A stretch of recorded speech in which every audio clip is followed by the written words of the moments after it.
Hey Dramatics, welcome back. We're soldiering on with episode 7 of When the Phone Rings, and y'all, this is the best episode so far. I'm just letting you know that up front.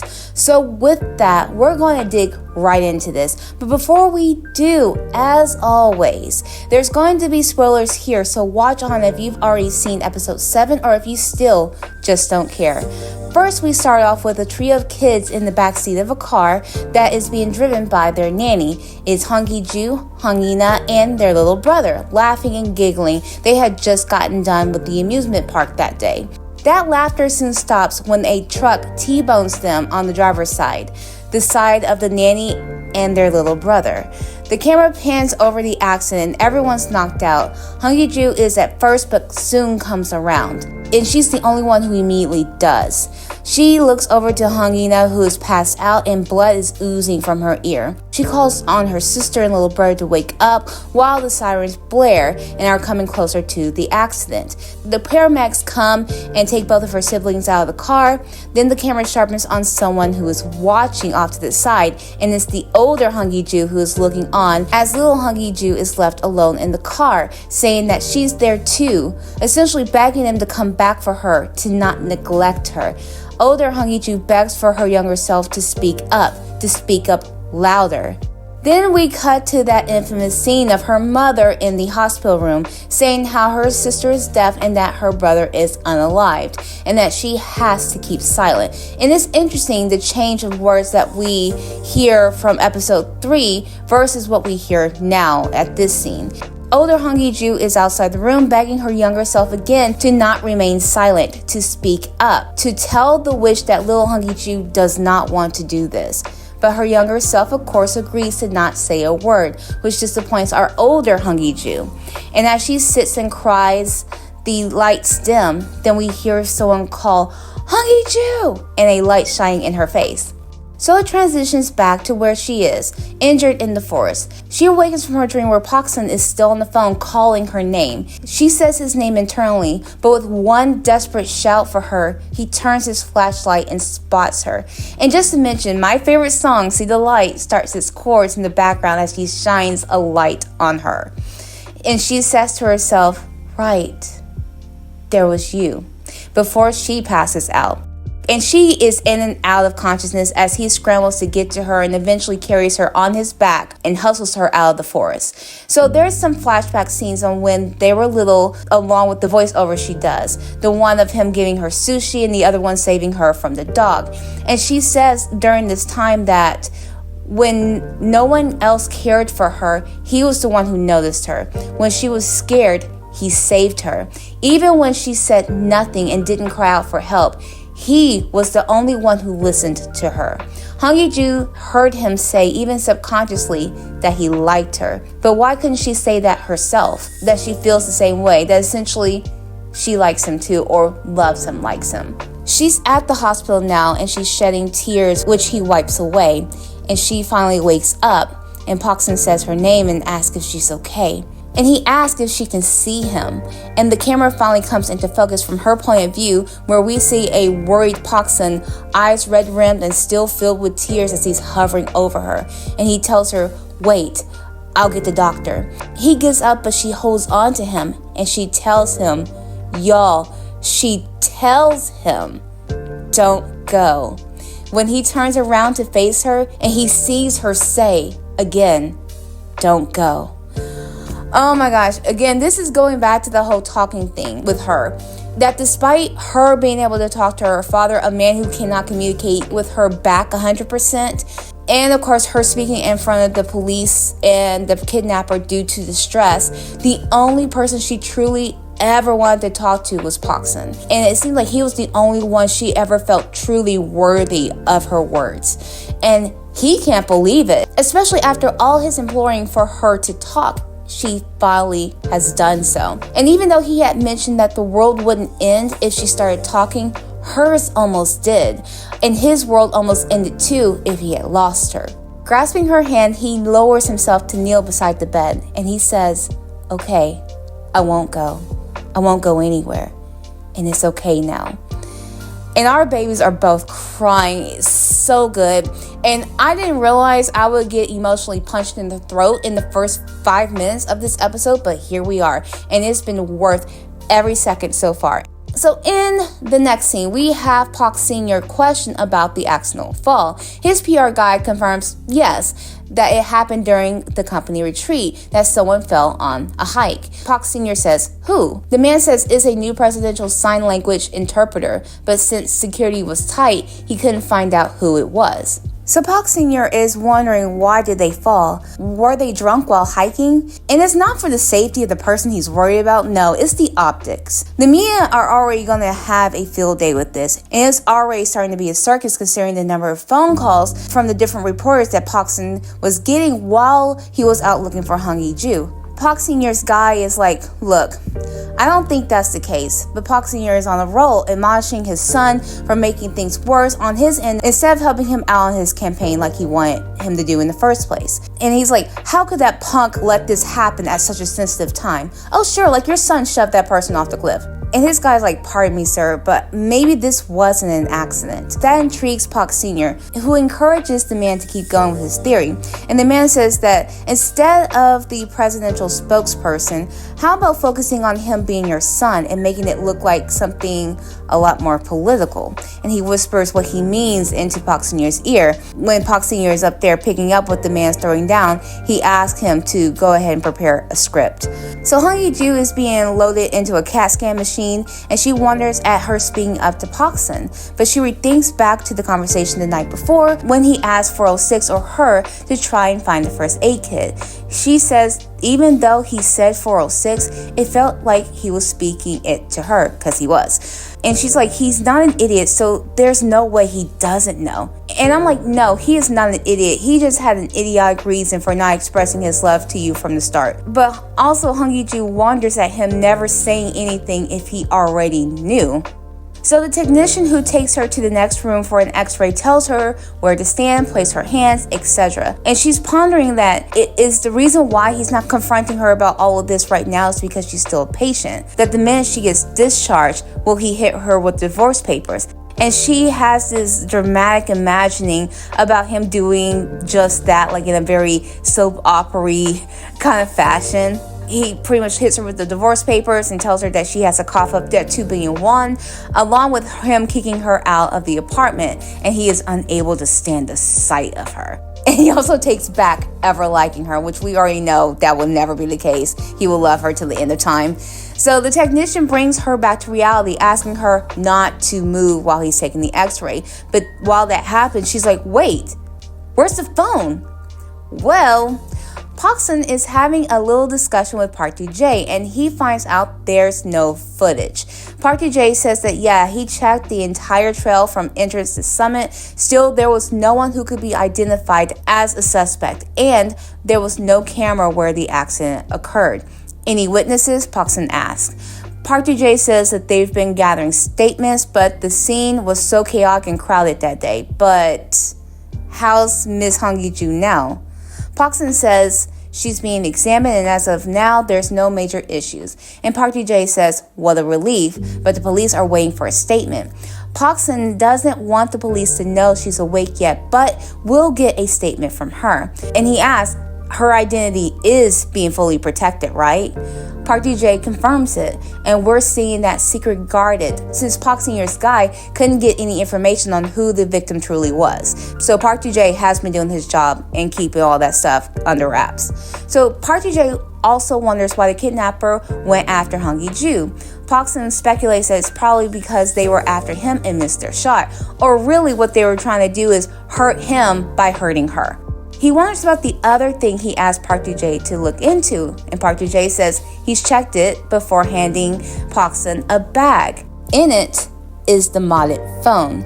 Park Sn asks if Park Do-jae has found anything on it, and he says that there was a malicious code that they found on the phone during the voice modulation analysis that was planted to facilitate hacking with a program called RCS, which can essentially control PCs and smartphones to monitor users remotely and track their location, kind of like what the kidnapper had done in episode 1 with controlling her car. And he's speculating also, is that how the kidnapper followed them to the summit, by using this tracking device? But the thing about it is that if they hack the code and collect the data on the other side, then they can reverse Uno to find his location.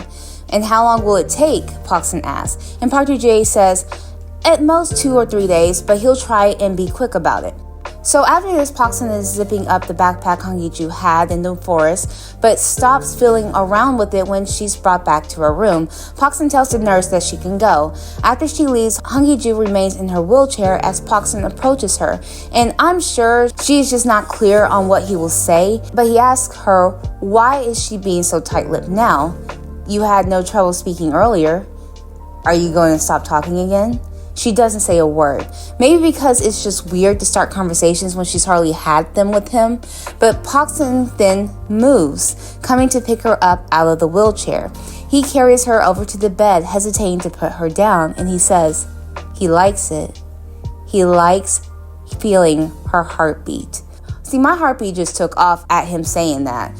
But he finally puts her down, removes her slippers, and covers her up. When she still doesn't say anything, he says, it's okay. I already know you could talk, and that I know far more about you than you think.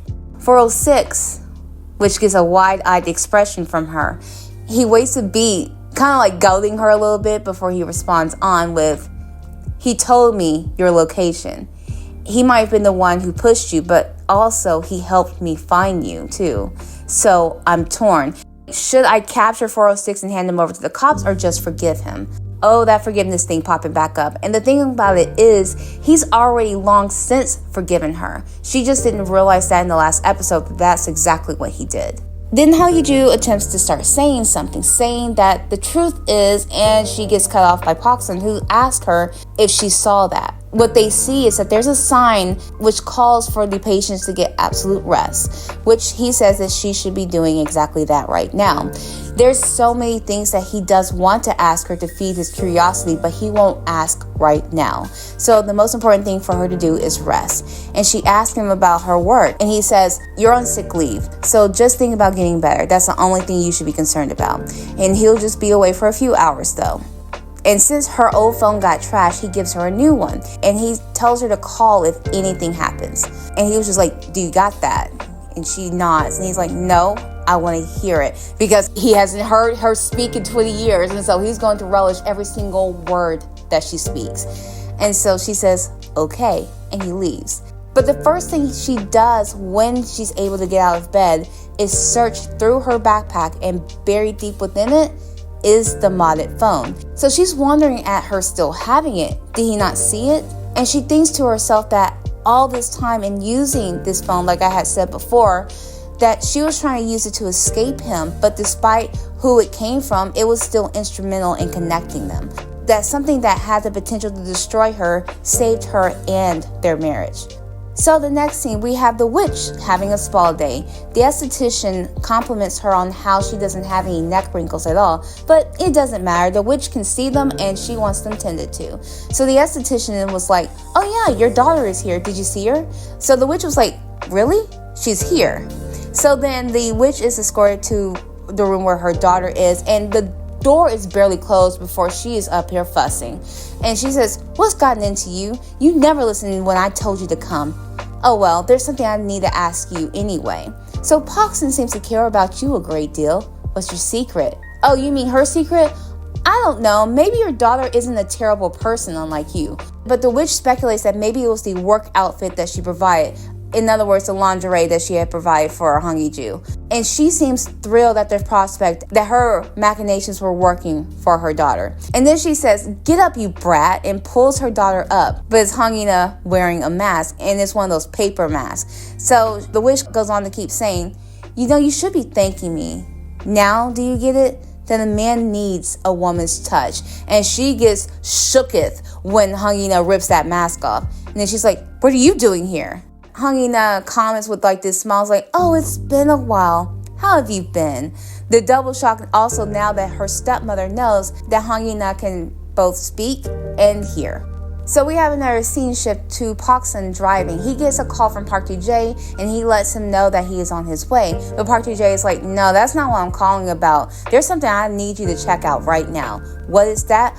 Oh, it's just his freaking father doing a press conference and wanting to get the truth uncovered regarding the attack at the company retreat. So amongst flashing cameras, Park Sr. is looking saddened by the event and then getting Park Sr.'s reporter friend's attention by dramatically slamming his hand down on the table. So Park Sr. comments on how he's truly devastated and at a loss for words, that he's not only a presidential candidate of this country, but he's also a father to his only beloved son. Oh, good Lord. So Park Sun's friend holds up his hand in question.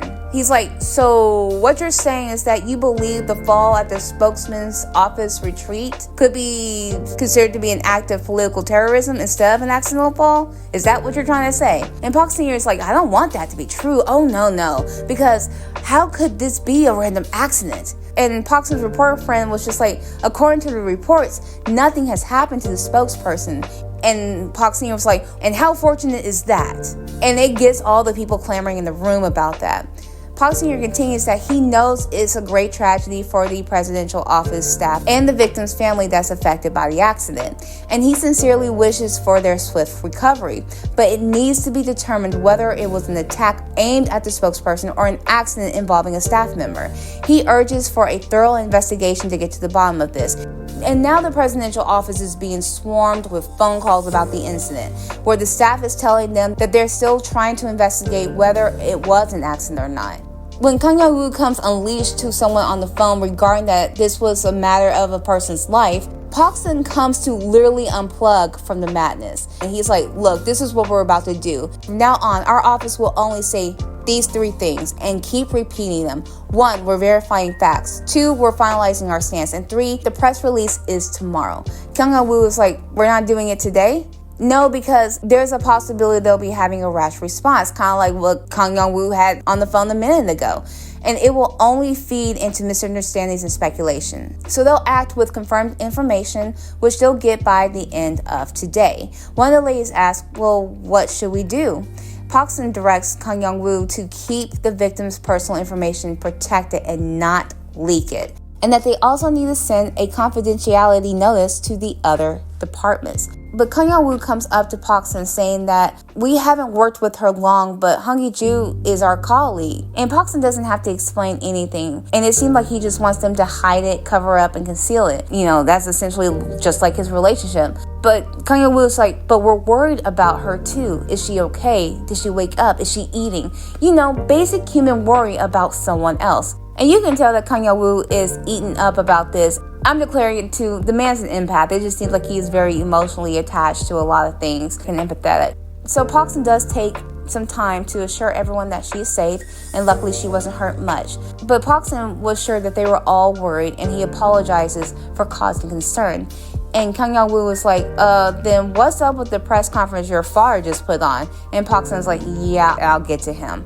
And I'm all here for Park Sun tearing into his father like he did during the dinner scene in episode 4. So, next scene, we have the daughter, meaning Hong Ina, and the mother, meaning the witch. They're having a conversation, and it's not close, but it's across the way from each other. And the witch asks, when did Hong Ina get back? And when and how did you get the surgery? And when did you start talking?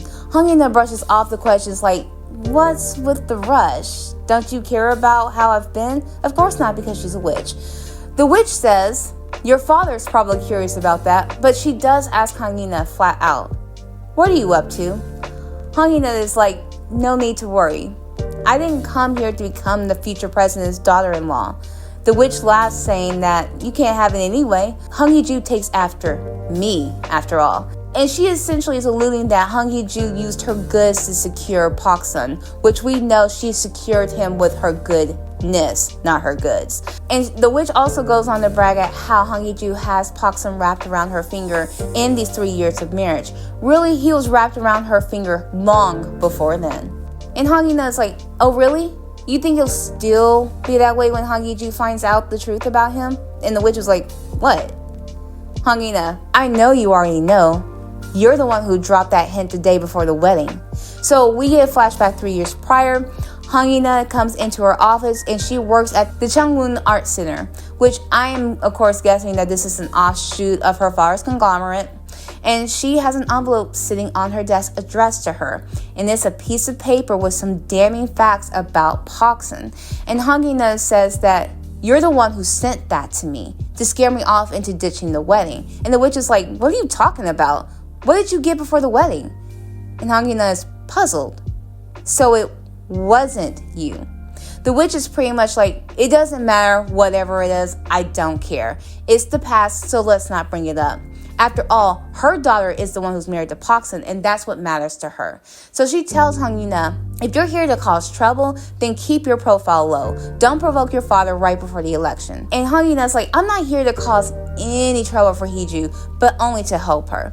It wouldn't matter if this was just a business agreement to her, but don't think that's the case. Regardless, she needs to know this. And what she does with that knowledge is up to her. And the witch is like, sure, you want to help her. What do you know about Pokson? Hangina is like, tell me, what more do I need to know? Is there more? Oh girl, yes there is. So a little briefly about that scene. I absolutely value what Hangina is trying to do. She's trying to do girl code and let her sister have her eyes wide open regarding Pokson. And I can't fault her for this. But I think it's also fascinating how Hangina found out some family secret, especially the day before she was supposed to get married to him.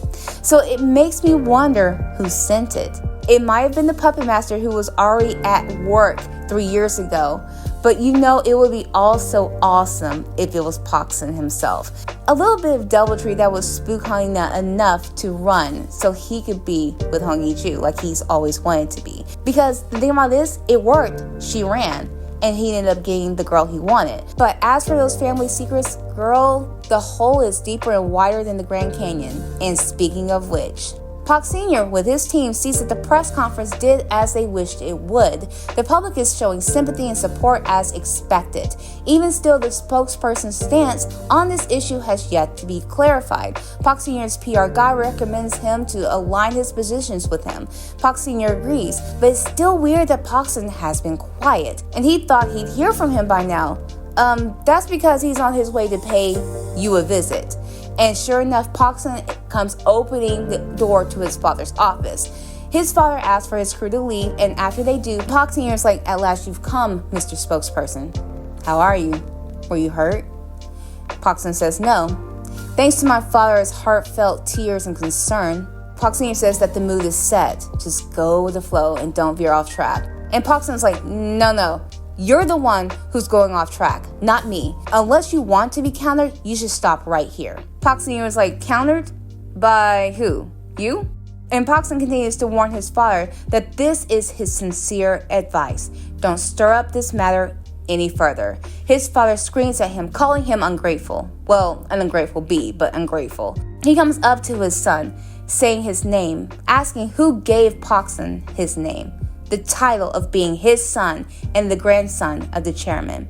We get a little flashback here of the younger Pokson eating with his parents, and again his friggin' mom saying, my son doesn't eat that food, eat this. When looking at clothes, my son doesn't wear clothes like that, wear this. Another, my son doesn't like those types of books, read this. And we see him crying after he picks at the name sewn onto his school vest.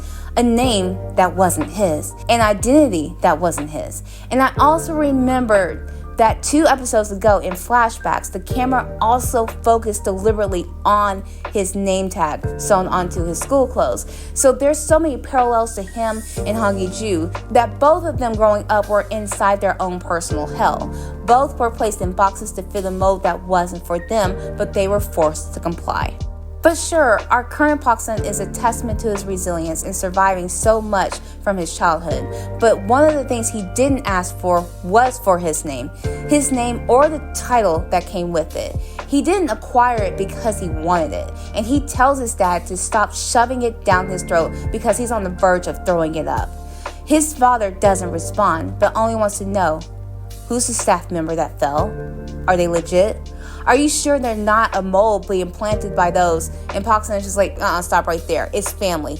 And Park Sr. was shocked. What? Who are you talking about? Then he remembers. His guy had told him that it was a new presidential sign language interpreter that fell. Then he says, unless you've lost your mind, you wouldn't hire her, right? Paxton was like, so what? Does it displease you that you entered the presidential office before you could? Mic drop part 2, walks out. Y'all, I love his parting shots with his dad. It definitely puts his dad in his place. And he is such a guard dog when it comes to his wife. And he's so proud of what she's able to do. And he'll be damned if his father disparages her. Another person keeping up with the latest news from the presidential candidate is Na Yuri. She gets spooked as Ji Sang-woo jumps to her side while they're walking towards HBC. He asks about the spokesperson's stance on this incident, and she confirms that it hasn't been announced yet. Ji Sang-woo says that I hear no one knows yet who had the accident. And Na Yuri is like, yeah, not yet, but have you contacted Hong Hee-ju? And he says that he has, but he hasn't heard anything back from her yet. Na Yuri is so distracted by her phone that she was almost hit by the revolving door until Ji Sang-woo pulls her forward. And he asks her to be careful, she'll get hurt. And she looks after him with besotted eyes like, girl, are you catching feelings? I think she is. So while they're going to HBC, is that they're having a meeting with their people, and they have this whiteboard with conspiracy arrows and circles of the missing boys, the villa, etc. Na Yuri is like the owner of the villa listed in the land register as someone named Jeong Jin-suk. Ji Sang-woo confirms that this was something he had found in his past searches too, but he never got the chance to meet the man. He wasn't living at the listed address, and he wouldn't go as far as hiring a private investigator just to find him. One of their team members speak up that from their investigation, Jeong Jin-suk has overdue property and real estate taxes. But this is something that the National Tax Service won't tolerate. And Ji Sang-woo spots that. And she's like, that's right. They're tracking this man too, because they want their money. So Na Yuri says that she told the tax authorities actually that HBC was preparing a program related to an unsolved child abduction case, and that they needed to find someone named Jeong Jin-suk, and that they'd share the information when they find them, which is great news. Mr. Hung, who hung up on Na Yuri last episode, seems like he has a spark of interest.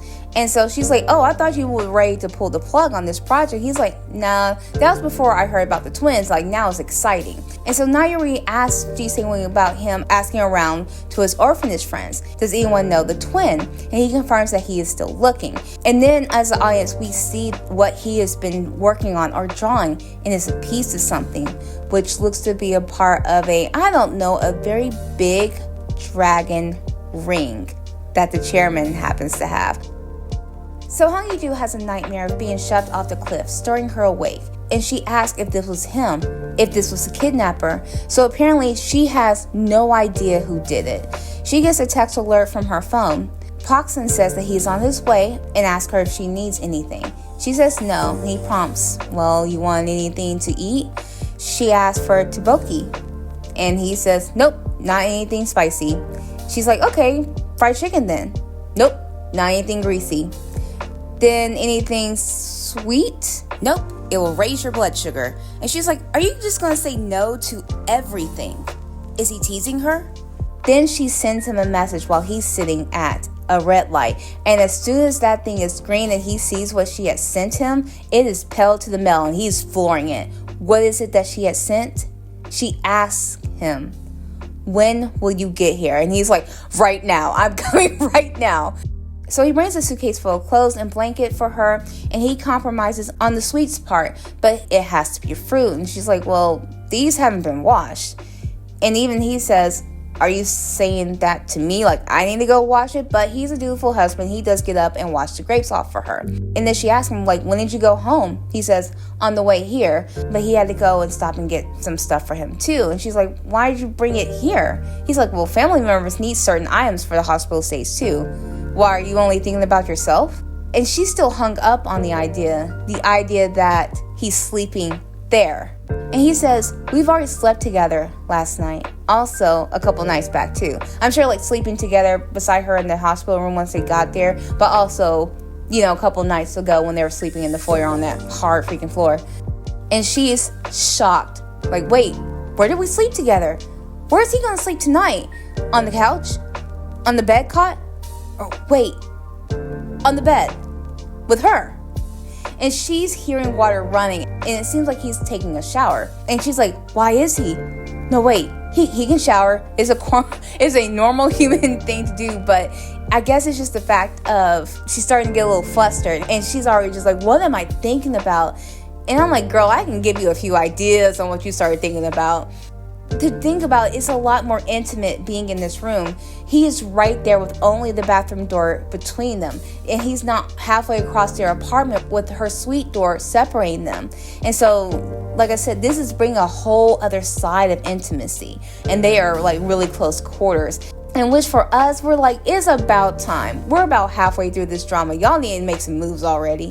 And the thing about this, Poxon does. He comes out, but he is still clothed in what he came in, and he tells her, let's wash up. And Honeydew like, I beg your pardon. And so what he is meaning by that, I said to myself when I first saw this, I was like, oh, that's hot. Because I don't know what it is about a man washing a woman's hair. It is very intimate. And also with him having a few of his buttons unfastened, listen.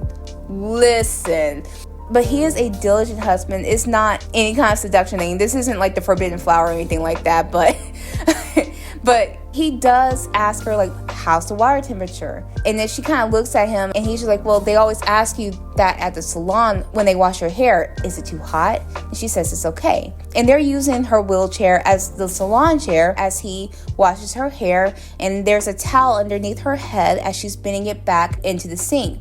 And he is trying to be so careful, and she is looking up at him with like these wide eyes of just like, I can't believe he's doing this. I'm like, oh my gosh, he is so cute. And oh my gosh, he's acting like a husband now, and I don't know how to act. And gets soap into her eyes. And he makes it worse while he was trying to swipe the soap out of her eyes by putting more soap into her eyes. Like, poor baby. But she, of course, doesn't mind, and she is still looking at him with all the adoration in her eyes. So next he does blow dry her hair outside in the hospital room, and she looks a little sad, and he stops and he's asking, what is it? Are you uncomfortable? She's like, no, it's just awkward. And then she's wondering, like, why are you being so good to me? And he asks, am I being good to you? Don't most husbands do this for their wives? He strokes her hair aside to see the scraping on the side of her neck, and she's still very tender there when he touches her. He then says he feels regretful and that he doesn't think he's done enough for her. Once he finishes, he tucks her into bed and wishes her to get some sleep. Then he gathers some things for him to go and shower. And when it starts, her heart starts beating and her temperature is rising. And she's wondering, why is that? That all her tests came back normal. That's because she's not used to this hormonal thing regarding her hot husband. Like, it's been very, very icy marriage, and now he's turned on the heat and she doesn't know how to deal with it. Like, girl, neither do we. So by the time he comes back out, steam and all, Honeydew isn't asleep. She looks over to when he came out of the bathroom, but when he turns and looks into her direction, she turns her head away and shuts her eyes, pretending that she's asleep. And he decides to come over towards her and bending over the bed. And she is up here flinching, and she's up there thinking that she's not ready because she's thinking that he's bending down to kiss her. And thinking about this, he's not ready either because he's just reaching for the controls on the other side of her to lower her bed. I'm like, boy, you could have walked around the bed, but whatever. So her eyes immediately shoot open, and he's surprised that she's not asleep, but encourages her to go ahead and do so. But she's still watching him as he gets a book to read back on the couch. And she's wondering, I don't even know if I'll be able to sleep tonight. So a brief flash that we get to Ji Sang-woo. He is doing a live chat on his YouTube-esque channel, and he's posted a picture of that dragon ring he drew to his followers. And he did the best he could to recall the details, but it looked something along those lines. And he lets his followers know that they're open to receiving reports about anyone who has information regarding this ring. And him putting this out into the universe is going to be an uh-oh moment, I think, for him. So back to the good stuff, though, our couple.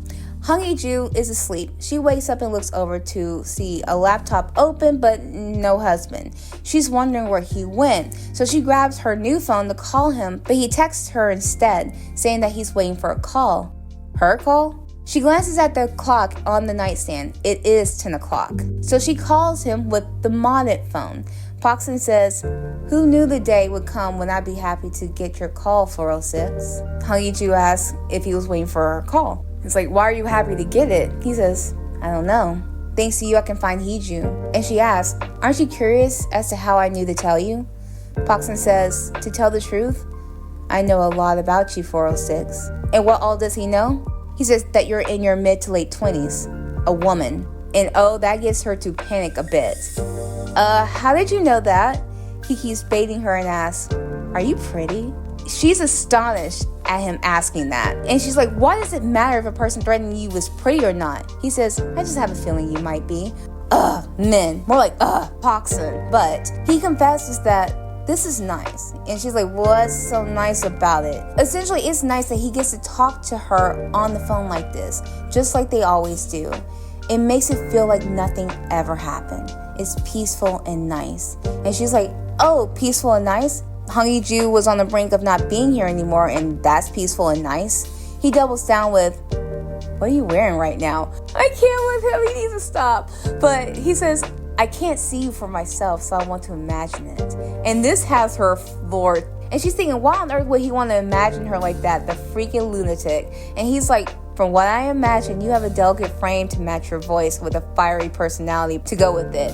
And he is trolling her so hard. I love him for it, but he's trolling her so hard. But at the same time, he's not. Because on these phone conversations, they're at their most comfortable and vulnerable. Even though she's freely talking to him now, she's still unsure on how to communicate with him. And the same goes for him. There's been a wall up between them for years due to her silence and his aloofness. And now that wall doesn't exist anymore. So how to proceed from here?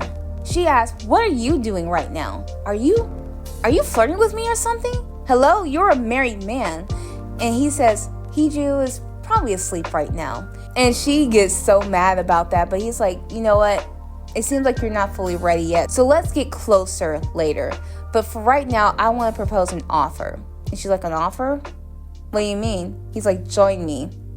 Let's catch the culprit together." Now he's getting down to business. And Paksun says that he knows she's not in on it with the kidnapper. He's the one who pushed Hee-ju, and you're the one who told me where Hee-ju was. After Hee-ju fell from the mountain that day, while I searched desperately for her, I made a resolution that I'll make him feel the pain I felt.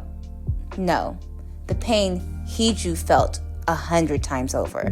So starting now, tell me everything you know about him and don't leave a thing out. So next we see Nayuri at the news station and everyone's rushing about. And it looks like she has a press release in hand. She asks the director if this is real, if this is really from the spokesperson. And he confirms it. And now she's about to go on live. But while she's being urged to her desk, everything is so fast paced and she's trying to wrap her mind around what this press release means. At the hospital, Hong Yi-ju is up and about walking, and she overhears comments about how it's like a soap opera and how a group of patients want to do some legitimate harm to a rotten person. When she walks over to the screen that they're watching, it's not what we're thinking is going to be there, which is the news report. But no, the ladies are watching a drama of a man who is cheating on his lady. But then we have a news report that cuts in, the news report we were waiting on for Nayuri to do. And this was regarding the fatal accident that occurred during the retreat for the spokesperson's office. And she says that the presidential office just issued an official statement to confirm it wasn't an accident but a criminal incident, that the victim was spokesperson Paksun, not Hong Yi-ju, so he's still protecting her identity. But it's still true that he's being victimized by having all these bad things happen to his wife. But he's outed himself as the person being attacked, with receiving threatening phone calls for the past couple of weeks. Paksun goes on to report that he believes the fall incident was an attempt to cause him harm. He also doesn't view the incident as a political attack against him or his father, and urges everyone to refrain from unnecessary speculation. However, due to the ongoing death threats and his concern for his personal safety, he's requested police protection, an investigation, and for the suspect's composite sketch to be made public, which they displayed with black mask and hat, just like we saw in episode 1 and the beginning of episode 3 of The Kidnapper, and it's fairly spot on. Hong Yi-ju recalls back to the conversation that they had on the phone when Paksun had asked her that starting now, I want you to answer my questions. Most importantly, Did you see his face? She says no, but he had a very distinct feature. Nayuri describes the suspect as a man in his early to mid-30s, around 185 centimeters tall, with a solid build. He is odd-eyed, with one eye that appears light brown in different lighting. Back to their conversation, Paxton prompts, anything else? Hong Yi-ju is like, well, there was a strange fishy odor coming from him, and he stuttered when he got excited, and it seems like he has anger management issues. Nayuri relates this information as well, along with his propensity for threats, hacking, homemade bomb makings, and arson. You know, just a little Etsy store of homicidal behavior here. So at the police station though, the detective who is with Paxton asks him one last question after he fills out this report. Essentially, why didn't you report this sooner? Paxton admits that he wanted to handle it quietly, but failed to in the end. The detective asks if he has a suspect in mind, maybe someone with a grudge. And that's the thing, Paxton can't think of anyone. But one thing is for certain, that whoever they are, they certainly know a lot about him. The detective is like, well, like what? And Paxton says that he knew where his personal office was, and even the schedule of the company retreat. They knew personal details that only family knows, which still goes back to what he had always thought regarding all this, is that whoever is doing this is very close to him. Then it flips back to his conversation with Hong Yi-ju, who mentions that the kidnapper had said us when said kidnapper had taken her dad in episode 3. She says that he can't stand being ignored, gets agitated easily, and can't control his anger. And so with that, she sussed out that it's strange that someone like him can carefully plan things like hacking a car and setting up a phone for threats. And our girl's got a point there. And so the detective asks, well, are you saying that there's an accomplice? And Paxton is like, yeah, I'm sure there is one. Either way, we need to catch both of them. As this news is spread about, lots of people are starting to catch wind of it. Ji Sang-woo, who's curious about the odd-eyed descriptor, so it makes me wonder if he had seen this kid without his mask on. Also, there's a heavy-set man that's about to take a drink, but upon seeing the sketch on his screen, he puts his drink down, and he's stunned, and as the camera pans out, we see why. He sells fishing supplies, so it seems like the kidnapper is his customer. So who else isn't happy about this being out there? Park Sr., who asked Paxton about it, and he's like, is this what you meant about going off track? You just want to screw me over, don't you? And Paxton tells him point blank, you should have just stayed quiet. If you hadn't tried to use the accent to your own gain, I wouldn't have had to go up against what you said, would I? And then Paxton's mother breaks in and is like, no, okay, enough of that, boys. But she asked Paxton, why didn't you just tell us? And Paxton says that he wasn't the first person the kidnapper attacked. It was Hee-ju. This man knew she was his wife, and no one but family knows that. His father is like, so what? Are you suspecting us? Me personally, not him, because he's too much of an adult. But I'm kind of looking side eyes to the mom. Just a bit. And speaking of which, she says, what do we have to gain by threatening you? Everyone in the family who knows about your marriage wouldn't benefit from the truth being exposed, including us. And besides, his father asks, why would you bring her to work with you at the office? Paxton says that he decided it was the safest way to keep Hee-ju safe. That is to keep her by his side and in front of his eyes. And his father almost sounds disgusted. And he's like, I guess you really do care for her. His mother asks if that's the only thing the kidnapper knew. Just the marriage? For now, Paxton replies, I don't know how much he knows. Our family has more than a few secrets, which is no lie. Then Park Sr. has a revelation. Chairman Hung, do you think it's him? That skeptical old man could have decided to support another candidate. Do you think he's plotting behind my back? Again, always thinking about himself in the campaign. That's why I'm like, he's too self-absorbed to even think about a plot of this magnitude. Paxton gets a notification, and he's like, speak of the devil. He's calling. Want me to ask if he's plotting something?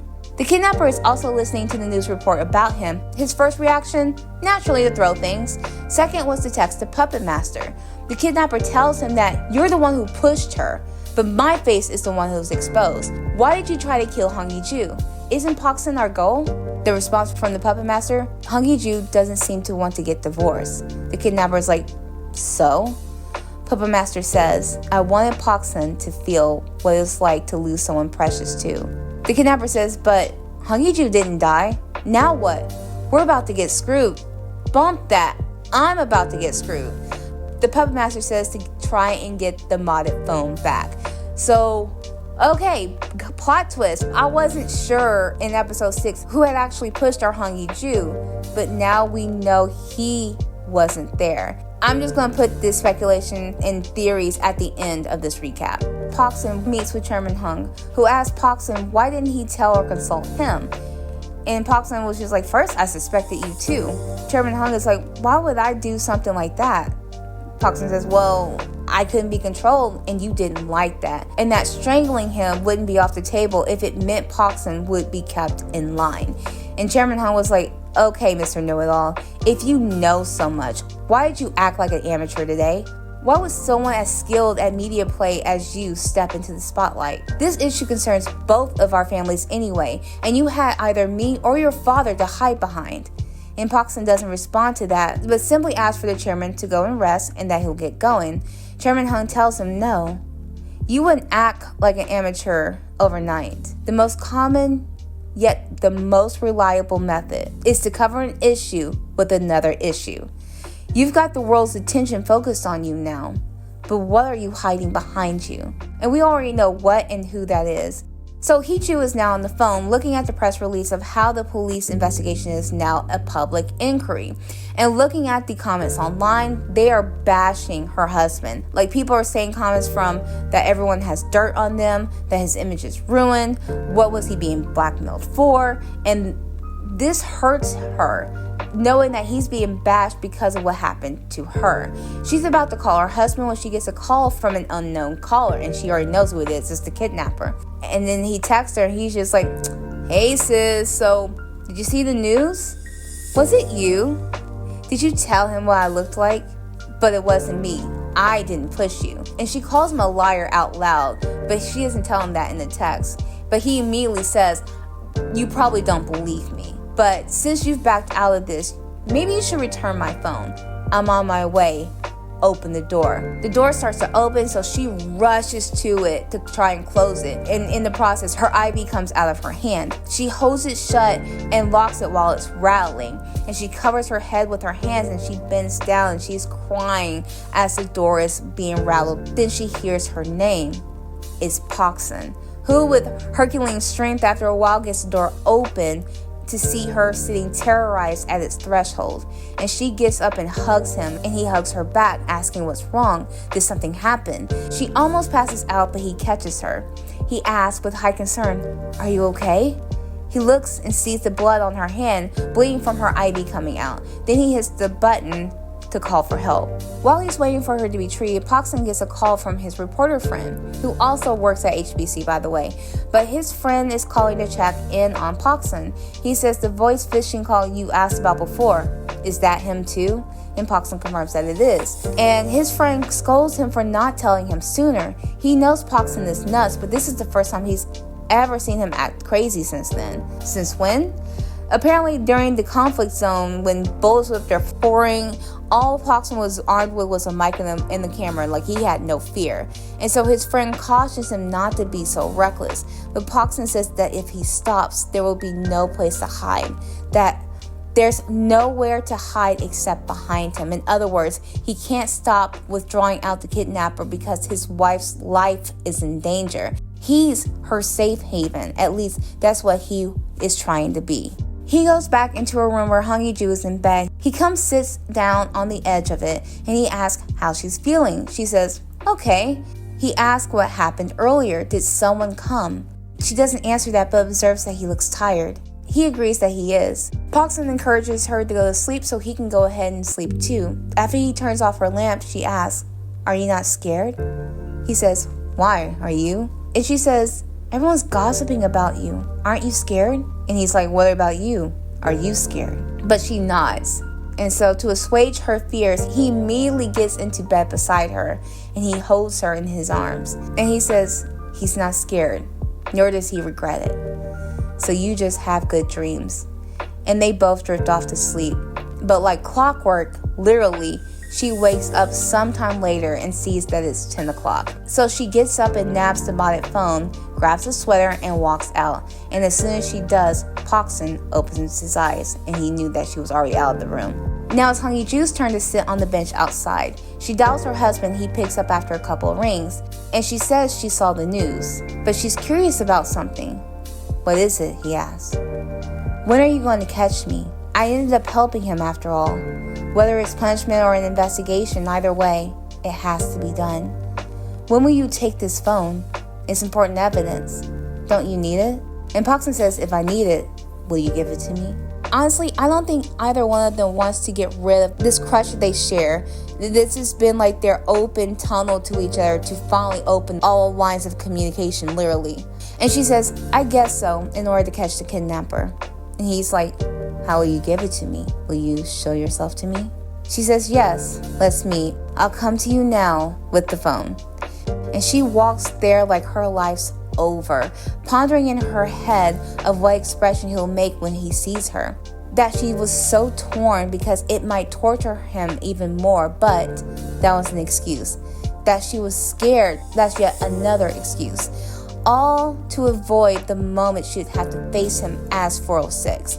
This is what she's been dreading. And when she gets to her door, she doesn't want to go in, but she's resolved to not run anymore and let him struggle alone any longer.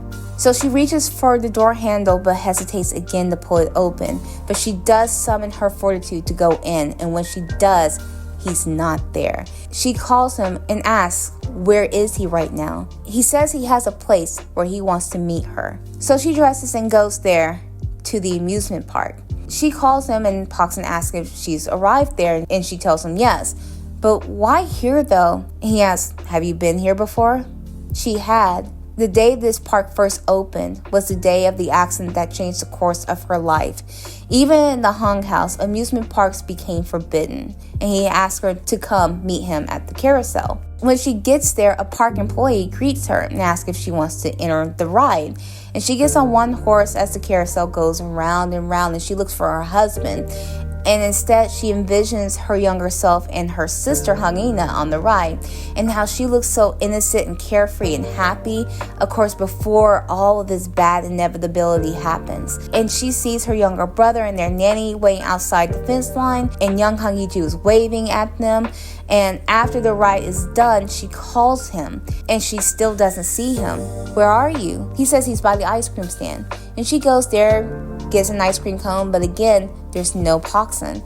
She finishes the cone with her younger self at the table, and it's almost like he's having her relive happy memories before her life entirely shifted. So I'm not sure with him doing all this, if he was privy or aware about her going to the amusement park and all this happens. I mean, he has to in order to choose this amusement park. But once she finishes her ice cream cone, she calls him again and wondering, are you coming? She's still waiting for him, and Park-sun says, what do you see in front of you? And what's in front of her? An observation tower. So Hong Yi-ju goes up and telling him that she's arrived, but still there's no one there. And so he says, just wait. She asks, what are you doing? Him, I'm just trying to get you to relax. I've been waiting for the moment to meet you too. And I think that's also like a double tone of like the real you. I've been waiting to meet the real you. And he says, I don't want to see you looking all stiff. And she's like, well, don't get your hopes up. You'll probably wish you never saw me at all. And Park-sun's like, I guess you're not too confident. But she's worried about how he'll react. Hong Yi-ju says, are you confident you won't be surprised to see me? I don't think so. You'll be shocked and disappointed. So you might end up feeling lonely. And he says, are you worried about me right now? Her? No. More worried for myself. And he is like, I swear you don't listen. I'm pretty sure I told you. Underestimating yourself is a bad habit. And he comes walking out. How should I fix that for you, Hong Yi-ju? And she drops the phone onto the floor, almost like a shackle falling away that tethered her to it. Park-sun ends the call and picks up the phone she dropped and closes it. Almost like for him, he's closing this particular chapter of their lives. And he says, thank you for all of your hard work, 406. She says, you knew everything? Since when? And of course, she's tearing up and crying. But if you knew, why didn't you hate me? She wants to know that because that's what she feels like she deserves. And he says, tell me, Hong Yi-ju. Tell me how to hate you. Tell me how not to love you. Oh my god. Y'all, he just told her he loved her. Oh my goodness. So he comes and cups her cheek, and it's a done deal. He comes in and he kisses her, and y'all, it wasn't a one and done kiss. No, our babies had seconds and thirds with this kiss. And with See the Light playing us out, that's the end of episode 7. Oh my gosh. Okay. So before I dig into anything else, I have to discuss this kiss because y'all, it's warranted.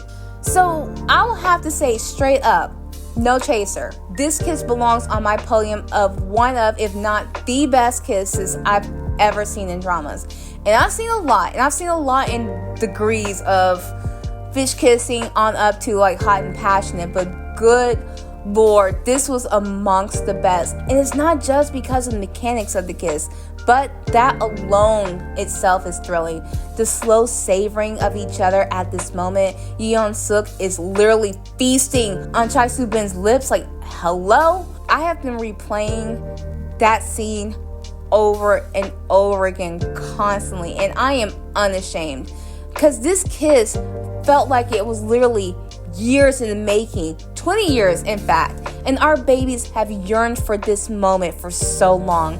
That's what makes it so monumental. It's the emotional payoff of those years that this kiss amounted to. And that's what putting most of the secrets and lies, at least on her side, to rest. Now, I think with the chapter of her secret life mostly being closed, except she needs to tell him that, hey, the kidnapper is still messaging me, and still contacting me about this phone.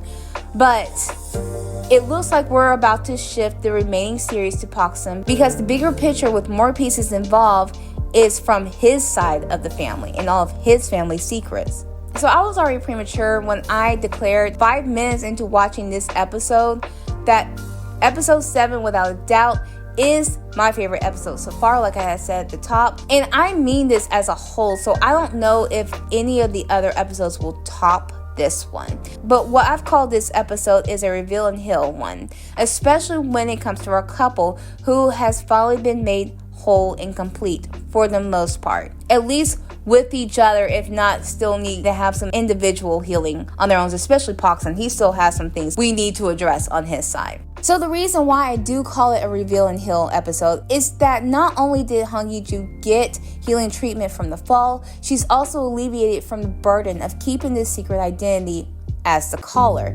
That part of her has been revealed, but it was also a secret her husband has already figured out. Poksum reveals himself to be the target of these attacks and threats. Also, he can draw attention away from Hong Ye-ju. And I think it does still fold in from episode 1 when they were at the embassy party and how much he had displayed and confessed that his wife is his weakness and that he wants to protect her at all costs. That still rings true for him.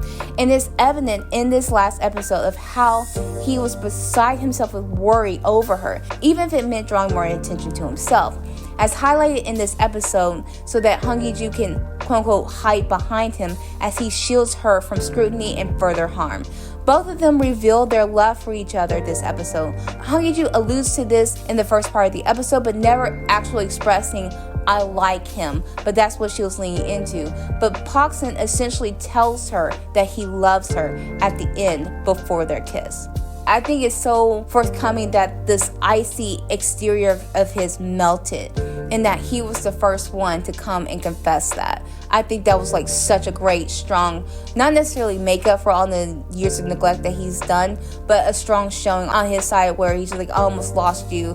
I want to make sure that you're good and that we're good going forward together and that we're in this together.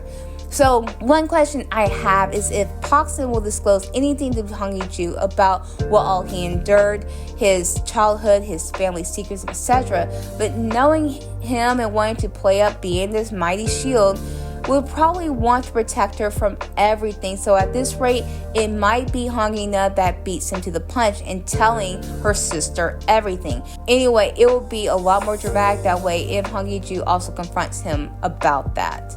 And also, Poksum does another reveal, which is that he lets his parents and Chairman Hung know what all has been going on, and now that his main driving force was Hong Ye-ju, has always been her. And to hell with his name or his title, Hong Ye-ju is his family. The title of her husband matters so much more. Other reveals that have happened: Hong Ye-ju speaking to Park Sun in the hospital, insisting on him not to go. Hong Ye-na revealing herself to the witch and her hearing and speaking status. Also, her desire to reveal her plans to Hong Ye-ju about her husband. Ji Sang-woo putting the chairman's dragon ring on blast. And also the other reveal about the kidnapper not being the person who shoved Hong Ye-ju off the overlook. And oh no, so it goes back to what I was fearing it might have been. It looks like this is pointing towards Park Do-jae being the person doing this entire time. I mean, the man was so stone-faced while jumping rope during sports games. I'm like, I have yet to see this man crack a smile. So it will make perfect sense if he's the puppet master. I mean, he's tech savvy, heavily invested and entrenched in this affair of Park Sun from the jump. In fact, volunteered to keep helping out in episode 3, if y'all remember. So it makes me wonder if Park Do-jae is the brother of the twin who went missing. For all I know, the missing twin could be the kidnapper that he hates was discarded like trash from the Park family, or maybe that he was possibly jealous that Park Sun was the chosen boy and he wasn't. And I'm thinking these missing boys were perhaps tried and failed to be the replacement grandson the chairman was looking for. And while all others were discarded, our Park Sun had the fortitude to survive and endure the test he was given. So it makes me wonder, was the dream Park Sun had at the beginning of episode 6 real? Did all the boys meet that fate? There's so many questions. I'm sorry, just randomly just throwing out this stuff to see what sticks. But I don't know. It just seems like that's the path where we're going down. But any variation of that could take place. So in my mind, though, I still got 2 puppet masters. And that's with Park Do-jae and Park Sun's mother. I don't think she's as tech savvy as much as she is on her phone. But with her also saying that they didn't have much of a dog in this fight in trying to harm him or Hong Ye-ju, that's a very valid point. But also as a mother to a child that's not sitting before her, but this child she tried to mold into being a direct replacement for the child she lost or had to give up. And I don't know, but the jury is still out on that one, so I'm still looking at her. But to me, I think Park Do-jae has kind of slipped into slot number 1 for me as the potential puppet master. But y'all, I do have to reiterate, I love the intimate scenes. The scenes with him washing her hair was highly lovely. I loved it. Even with him being awkward, him getting soap in her eyes. But this is the awkward Park Sun I was fine with. Still awkward, but attentive. But I hate that he had to go through the extreme of almost losing her in 2 ways. Either with her leaving him by a divorce or her being unalived in this fall. That was the wake-up call he needed to emotionally be accessible for her. But unfortunately, sometimes that's what it takes for someone to finally realize what's important to them and not to take that person for granted. So anyway, that's all I have to say about this episode. Loved this episode. I'm probably going to watch it several more times in between my breaks and stuff as I post this episode. But please like and subscribe. Stay a while. Let me know what your impressions have been at this point, especially for this very good episode 7. I've given you mine, but hey, it's just a thought.